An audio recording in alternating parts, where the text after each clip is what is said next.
很多旅行的起点往往是从机场开始，在飞机落地之后，坐上摆渡车，看着生疏的文字，听到陌生的语言，这一刻也会意识到，真的再次来到了这里。Hello，小伙伴们，好久不见！刚刚过完海关，走出航站楼，时间已经接近傍晚。柔和的光线洒在电动扶梯上，心情里面既有一点轻松，也夹杂着对这趟旅行的期待。现在要去乘坐开往市区的地铁，没想到2026年的第一站会再次来到这里。虽然这次航班落地的是东京成田国际机场，但因为一些事情的临时变动，这次原本计划的东京旅行临时改成了关西之旅。一会儿抵达东京的市区之后，先去和在日本留学的朋友碰个面，明天中午再一起吃个饭。等到明天晚上，就要乘坐从东京开往大阪的夜间巴士。一夜之后，后天早上就会抵达大阪，然后本次的关西旅行也就正式开始了。而这次旅行对我来说，也将是第一次真正意义上的海外 solo trip。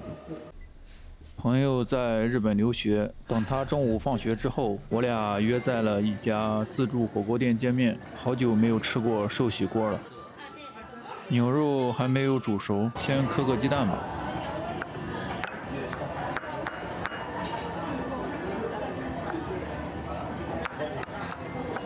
朋友们，不是我虚啊，这个鸡蛋确实有点硬。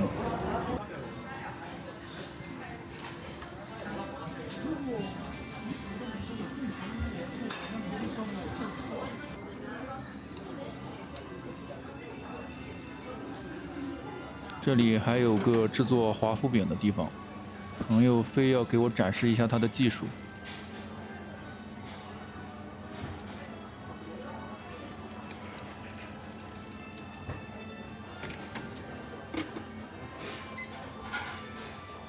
这个成品看起来真是一言难尽。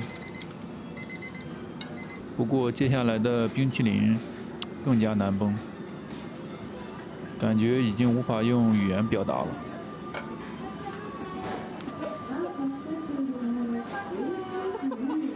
最后撒上一点坚果，看似是点缀，实则是污染。这个东西放在桌子上，毫不夸张地说，已经有点影响食欲了。来吧，小伙伴们，一起欣赏一下吧。也不能光让我一个人辣眼睛。这个碗里是我做的，虽然也不好看，但跟我朋友的比起来，起码比较护眼。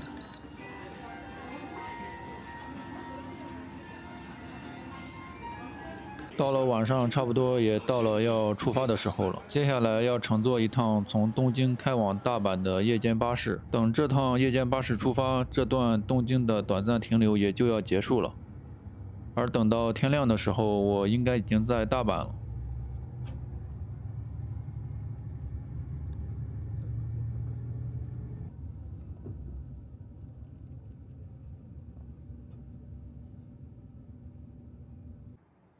经过了一夜的行驶，现在已经抵达了大阪的梅田区，比车票上显示的到达时间还提前了大概半个小时。刚从车上下来，外面的气温很低，感觉整个人都被冻透了。刚好在旁边看到一个地下通道，就先下去走了一段路，起码比地面上要暖和一点。虽然夜间巴士的座椅可以放倒，能躺下来睡觉，但7个小时左右的车程下来，多少还是有点累。清晨6点多的大阪，这种城市刚刚苏醒的感觉还是挺特别的。日本的很多酒店一般都要到下午3点以后才可以办理入住，所以这会儿打算先找一家星巴克，喝点咖啡提提神，顺便坐下来休息一会儿。等稍微缓一缓，去吃个午饭，然后再去酒店那边办理入住。地图显示星巴克就在前面，不过目前我还没有看到。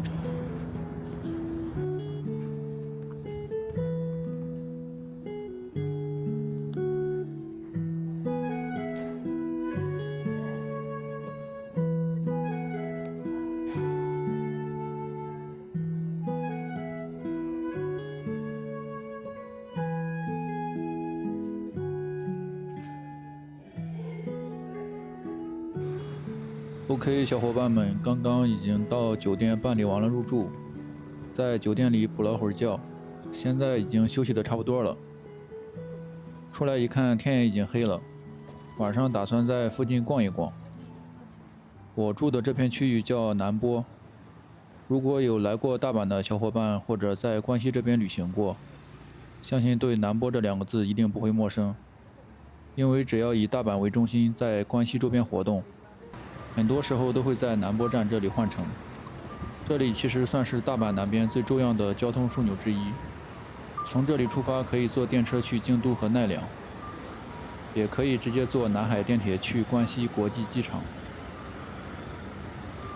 除了交通比较方便之外，南波本身也是大阪最热闹的一片区域之一。像很多人来大阪都会打卡的道顿窟和新斋桥，基本都在这一带附近。白天的时候这里已经很热闹了，等到晚上霓虹灯亮起来之后，整条街的气氛会更有大阪那种喧闹但又很有生活气息的感觉。接下来这些天，很多关西的行程基本也都会从这里慢慢展开。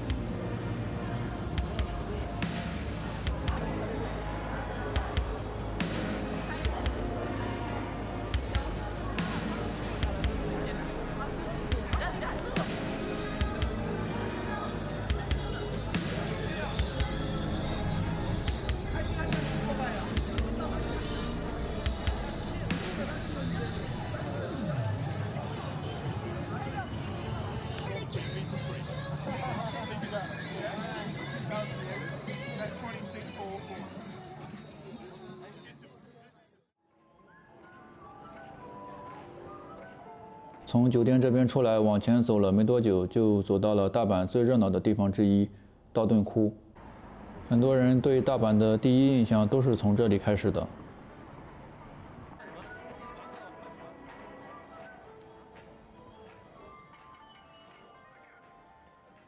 再稍微走一段就可以来到新斋桥。整条河道两边挂满了各种很有创意的招牌。这里有很多餐厅和居酒屋，还有小吃店，空气里到处都是食物的味道。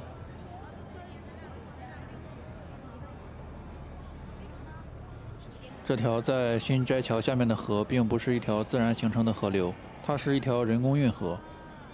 这条河其实已经有400多年的历史了，是17世纪初一位叫安井道顿的商人出钱开凿的这条运河。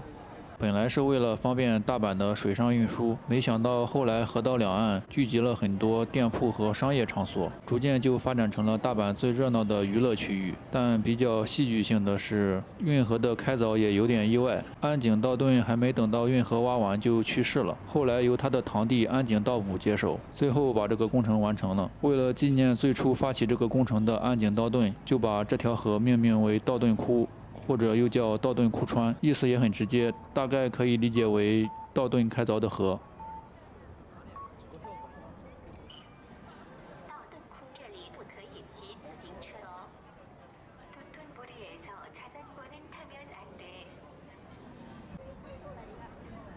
走在桥上或者岸边，就非常容易能看到这个非常有标志性的广告牌。这块蓝色背景的广告牌就是大阪非常有名的格力高跑男。很多第一次来到大阪的人都会在这里停下来打卡一下。虽然在网上这个广告牌早已看到过很多次，但等真正站在这里的时候，才突然意识到，原来真的已经到大阪了。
在回酒店的路上途经了很多这样的窄街道，或者说一条条小巷子。街道两边都是一些面积不大的小店，和刚才热闹的商业街比起来，这里显得有些清静，也更接地气。有小小的居酒屋和各种餐饮店，门口挂着灯笼和招牌，每家店看起来都不是太大，但都很有自己的特色。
OK， 小伙伴们，经过昨晚的简单热身，感觉身体已经适应了长时间徒步的状态。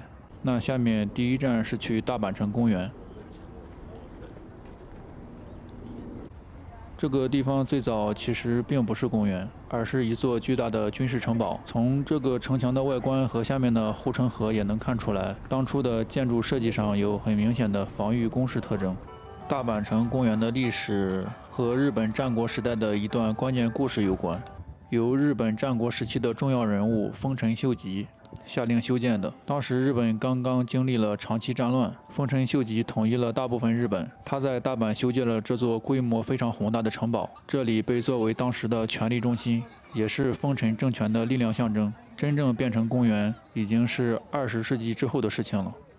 现在整个公园的面积大约100多公顷，种了上千棵樱花树。到了春天，这里也是大阪很著名的赏樱地点之一。在逛这座公园的时候，也会有一种很有趣的反差。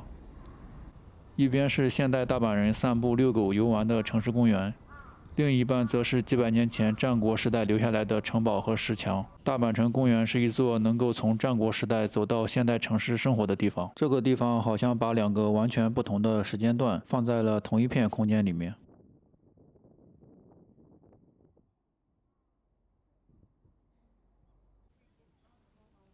进入公园之后，几乎在任何角度都可以看到大阪城天守阁，它也是大阪城的标志性建筑。天守阁最初的本体建筑是在1583年开始建造的，在后来几百年的历史中经历过战火、倒塌和重建。而现在看到的这座天守阁是1931年由市民捐款重建的版本。由于今天还有其他的地方要去，剩余的时间不是太宽松，所以并没有登上去参观，只是在城下面的公园逛了一下。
一会儿就要从下面这片公园里穿过去，前往森之宫地铁站，乘坐电车去下一个地方。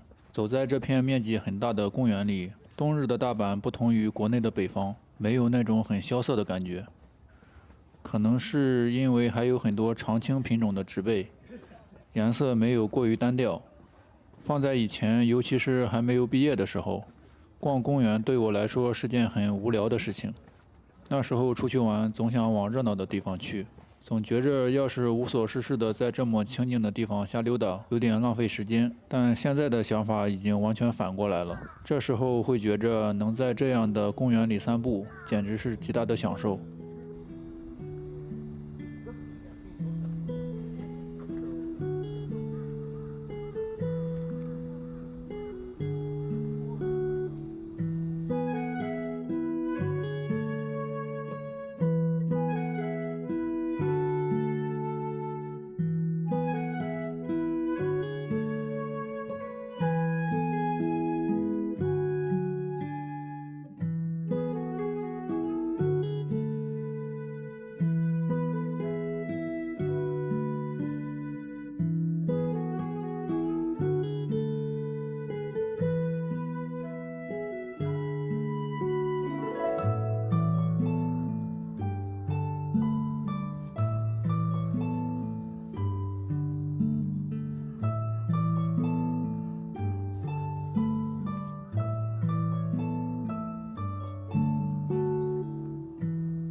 下一站来到的是南波八坂神社，这是在大阪的一座挺特别的神社。它最有名的地方是这座巨大的狮子殿，很多人为了看它一眼特地而来。整个建筑看上去就像一只张着大嘴的狮子，它正对着神社的小广场，坐落在神社的中间。据说这个巨大的狮子口象征着可以把邪气和厄运吞进去，同时也有把好运吸引过来的寓意，所以很多人会来到这里祈福。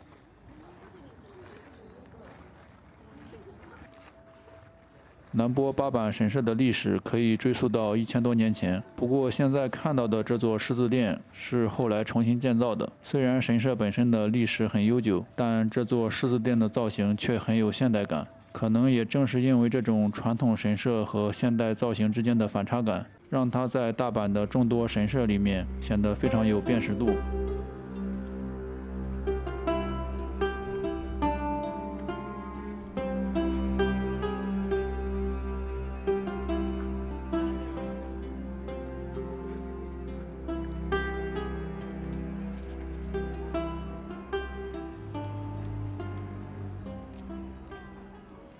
从南波八坂神社走出来之后，下一站来到的是通天阁，这是大阪另一座非常有代表性的城市地标。通天阁这个名字其实意思很直接，大致可以理解为一座通往天空的高塔。最早的通天阁建于1912年，当时的大阪正处于快速发展阶段，这座塔也被视为城市现代化的一种象征。后来因为战争的原因，最初的建筑被拆除。现在看到的这一座通天阁是1956年重新建成的版本。虽然高度并不是特别突出，但在大阪人的城市记忆里，它一直是非常具有代表性的地标之一。而通天阁周围的这片区域，就是大阪著名的新世界商店街。街道两侧密集排列着各式各样的店铺，整体氛围带着一种略微复古的风格，既有大阪曾经留下来的生活痕迹，又保持着很浓的市井气息。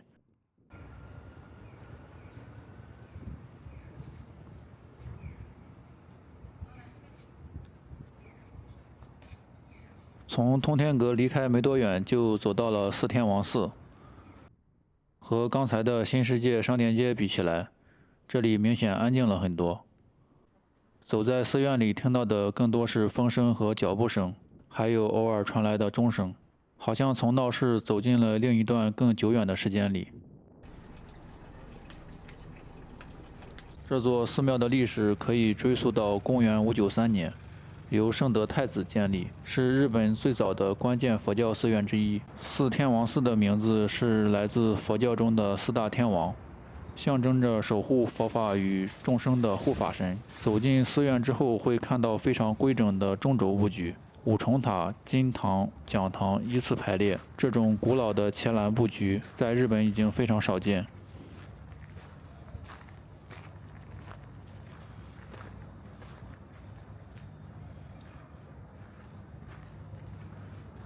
四天王寺从很早以前开始就有固定的元日市集，时间是每个月的21号和22号，因为这两天分别被认为和寺庙的历史人物有关。市集上卖的东西也很丰富，比如老唱片、古董瓷器、二手相机、旧书，还有各种中古物品和手工小物件。不过我这次来到四天王寺，并没有赶上开放市集的时间。如果有来大阪玩的朋友，能正好赶上市集开放的这两天，顺便来逛一逛这个很有名的市集，也算是这里的一个挺特别的体验。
在大阪的最后一站是阿倍野展望台，这座大楼高达300米，是日本最高的摩天大楼之一。很多人来到这里都是为了登上顶层的观景台，从60层俯瞰整个大阪。不过今天的能见度其实一般，远处有一点雾，所以我最后并没有上到60层，在16层这个免费的公共观景空间停留了一会儿。虽然高度没有那么夸张，但视野其实已经很开阔了。大阪的街道和建筑，还有远处的城市天际线都能看得很清楚。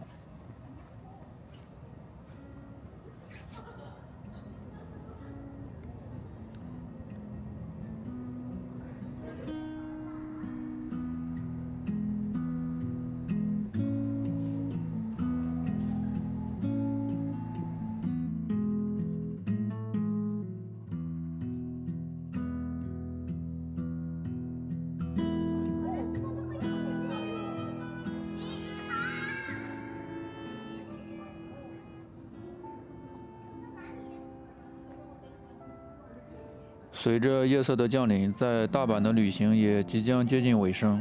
站在阿倍野展望台上，眼前的这片城市夜景也成为了这次在大阪的最后一个画面。接下来的几天行程会以大阪作为落脚点，按计划中的路线继续出发，去看看关西的另外几座城市。大阪是2026年的第一站，这支 vlog 也是今年的第一个视频。感谢朋友们的观看，我们下期再见。